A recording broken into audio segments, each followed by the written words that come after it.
بلکہ ایک اہم میسج ہوتا ہے، جیسے کوئی مرنے والا کوئی لاسٹ میسج دے رہا ہو، اسی کو وصیت کہا جاتا ہے نا۔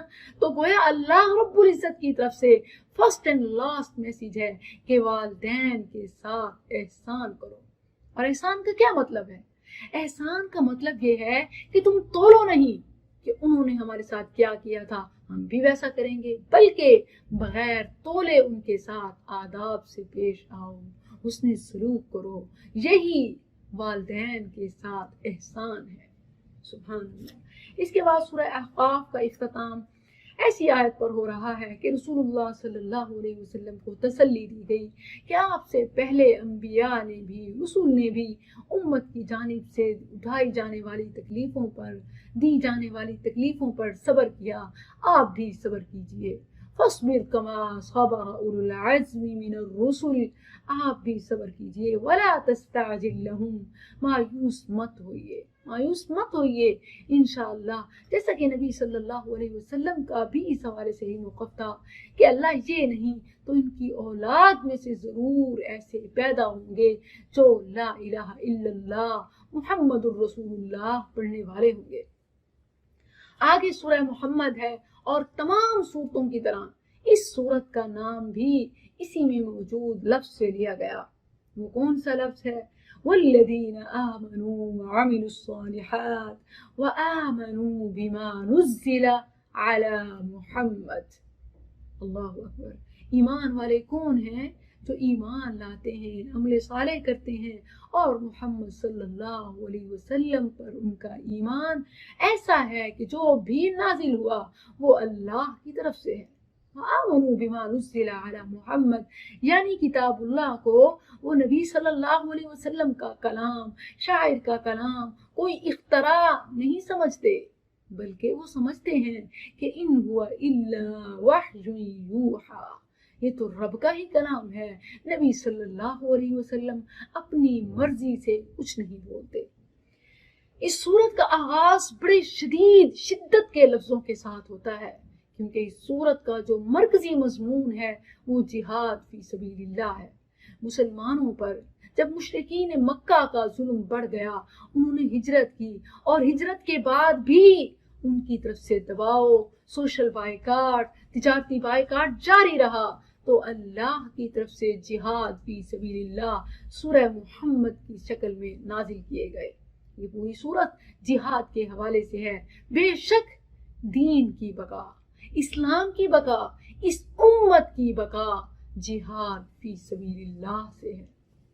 اور آگے سورۃ الفتح ہے کہ جس کا آغاز کامیابی سے ہے اور پھر اسی کا لفظ ہے اِنَّا فَتَحْنَا لَكَ فَتْحًا مُبِينًا، ہم نے آپ کو فتح مبین عطا کی۔ وہ فتح مبین کیا ہے؟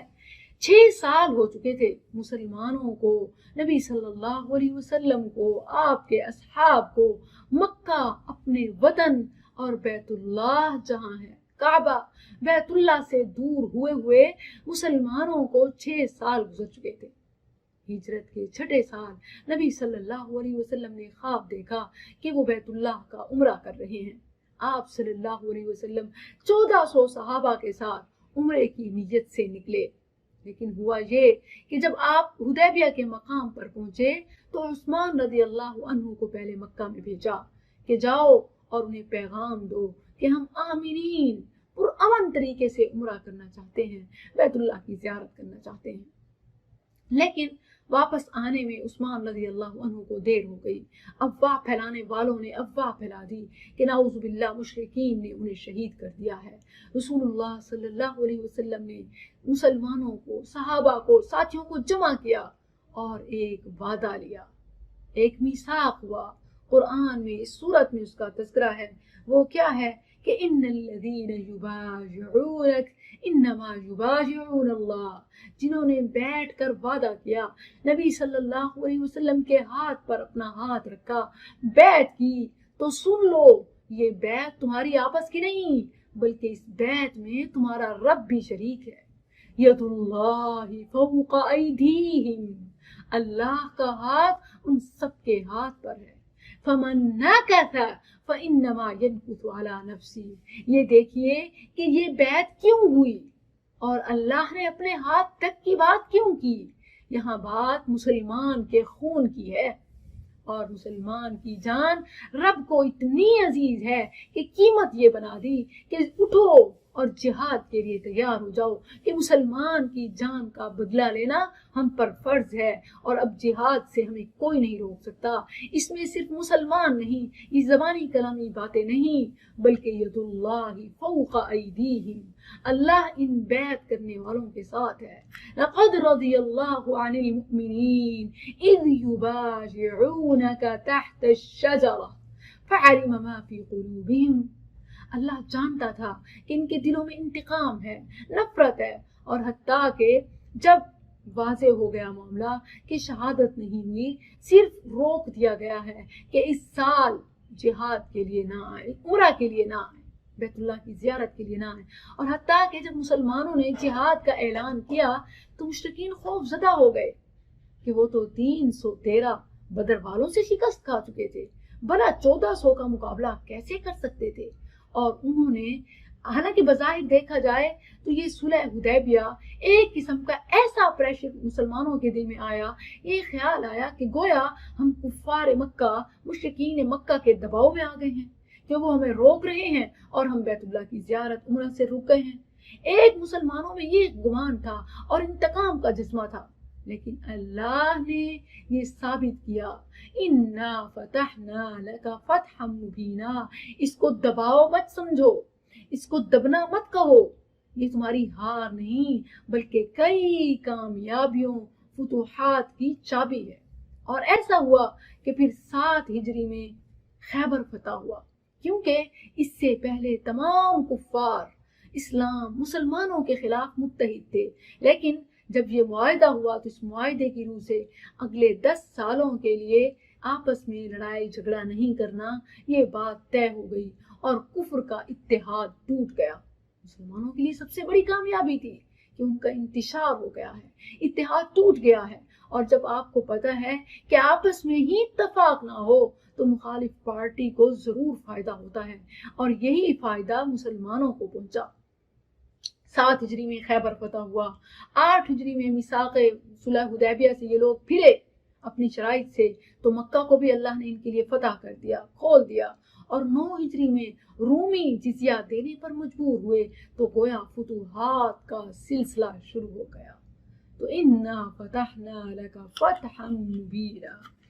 آگے سورہ الحجرات ہے، اور سورہ حجرات میں اللہ سبحانہ وتعالی نے آداب رسول، حقوق رسول صلی اللہ علیہ وسلم بیان کیے ہیں کہ لا تقدموا بین یدی اللہ ورسولہ واتقوا اللہ۔ رسول اللہ صلی اللہ علیہ وسلم کی بات میں آگے سے کیوں، کیا، چونکہ، چنانچہ کرنے کی ضرورت نہیں۔ یہ حکم تب بھی تھا اور یہ حکم آج بھی ہے کہ جب رسول اللہ صلی اللہ علیہ وسلم کا فرمان آ جائے تو بالکل ان کبار اماموں کی طرح کہنا چاہیے کہ جو اپنے زمانے کے مشہور امام تھے، فقیہ تھے، امام ابو حنیفہ، مالک، شافعی، حنبل، لیکن ان کا کیا موقف تھا، کیا کہنا تھا کہ اگر ہماری بات کے آگے، ہمارے اجتہاد کے بعد رسول اللہ صلی اللہ علیہ وسلم کی حدیث آ جائے تو ہمارے قول کو دیوار پر دے مارنا، اس کو زیرو کی حیثیت دینا۔ تو یہ بات قرآن کا فیصلہ ہے، یہ ان کا فیصلہ نہیں، یہ گویا قرآن کی ترجمانی ہے۔ لا تقدموا بین یدی اللہ ورسولہ واتقوا اللہ۔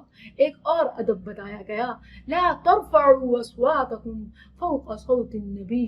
بولنے سے پہلے بھی سوچا کرو کہ تمہاری آواز، بے شک وہ محبت کا ہی خطاب کیوں نہ ہو، اچھی بات ہی کیوں نہ کر رہے ہوں، لیکن آواز بھی، تمہارا والیوم بھی نبی صلی اللہ علیہ وسلم کی آواز سے، آپ کی صوت مبارک سے اونچا نہیں ہونا چاہیے۔ ان تحبط اعمالکم وانتم لا تشعرون۔ تمہیں تو اندازہ ہی نہیں ہوگا لیکن تمہارے اعمال ضائع ہو سکتے ہیں۔ اسی طرح ان الذین ینادونک من وراء الحجرات اکثرهم لا یعقلون۔ ایسے نہ انجانے میں اونچا بولنے والے، باہر سے پکارنے والے، یہ ادب اور شان کے خلاف ہے۔ جہاں جس محفل میں رسول اللہ صلی اللہ علیہ وسلم پر درود بھیجے جا رہے ہوں، ذکر النبی ہو رہا ہو، اس کے لیے بھی یہی حکم ہے کہ آداب کا خیال رکھو، تمہاری آواز، تمہاری بات اونچی نہ ہو جائے، کیونکہ یہ بے ادبی ہو سکتی ہے، تمہارے اعمال ضائع ہو سکتے ہیں۔ حقوق، آداب نبی صلی اللہ علیہ وسلم کے بتانے کے بعد مومنوں کو بتایا جا رہا ہے کہ تمہارا آپس میں رشتہ کیا ہے، بالکل بھائی کی طرح۔ انما المؤمنون اخوہ، وہ بھائی کہ اگر ایک کو تکلیف ہو تو دوسرا تڑپ اٹھتا ہے، چلا اٹھتا ہے۔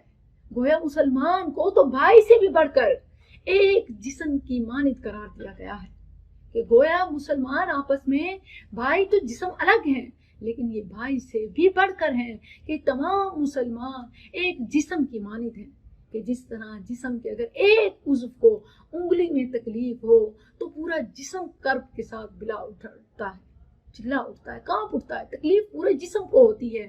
یہی حال مسلمانوں کا ہے۔ انما المؤمنون اخوہ، تو جب بات ایسی ہے تو لا یسخر قوم من قوم، کسی کا مذاق مت اڑاؤ۔ لا تلمزوا انفسکم، عیب جویاں نہ کرو۔ لا تنابزوا بالالقاب، برے ناموں سے مت پکارو۔ بئس الاسم الفسوق بعد الایمان، یہ تو جاہلیت والی باتیں ہیں، ایمان میں تو ایسا کہیں گنجائش نہیں۔ اور یا ایھا الذین آمنوا اجتنبوا کثیرا من الظن، بدگمانی سے بچو، تحقیق کر لیا کرو، کہے پر، افواہوں پر اپنے ذہن میں کچھ قائم نہ کر لیا کرو، مفروضے باتیں، سوچ، بدگمانی، سوء ظن۔ لا یغتب بعضکم بعضا، غیبت نہ کرو، جاسوسی نہ کرو، اور غیبت کو تو گویا مردار بھائی کا گوشت کھانے کے برابر قرار دیا گیا۔ یہ سورہ حجرات ہے۔ آگے سورہ قاف ہے کہ رسول اللہ صلی اللہ علیہ وسلم اپنے جمعہ کے خطبے میں بھی پڑھتے اور کبھی کبھار فجر کی نماز میں بھی پڑھتے، اور اس میں سبحان اللہ نے دو اہم باتیں بیان کی ہیں۔ ایک بات کہ میرے بندو جان لو، نحن اقرب الیہ من حبل الورید، میں تمہاری شاہ رگ کے بھی زیادہ قریب ہوں۔ اقرب، شاہ رگ سے بھی زیادہ، تمہاری سانسوں سے بھی زیادہ، تمہارے دل کے خیال بھی رب جاننے والا ہے۔ الفاظ کی ضرورت نہیں کہ تمہارا رب ان پر بالکل آگے ہے، کہ ہاں البتہ تمہارا مواخذہ ان پر ہوگا، تمہیں جزا سزا اس پر ملے گی جس جو تمہاری زبان سے نکلے، کیونکہ ما یلفظ من قول الا لدیہ رقیب عتید، جو کچھ تم بولتے ہو وہ لکھا جا رہا ہے، اسی پر جزا و سزا ہے۔ لیکن یہ کبھی مت بھولنا، انما الاعمال بالنیات، الفاظ کے پیچھے نیت کیا تھی وہ رب تم سے بھی زیادہ جانتا ہے۔ نحن اقرب الیہ من حبل الورید۔ السلام علیکم ورحمۃ اللہ۔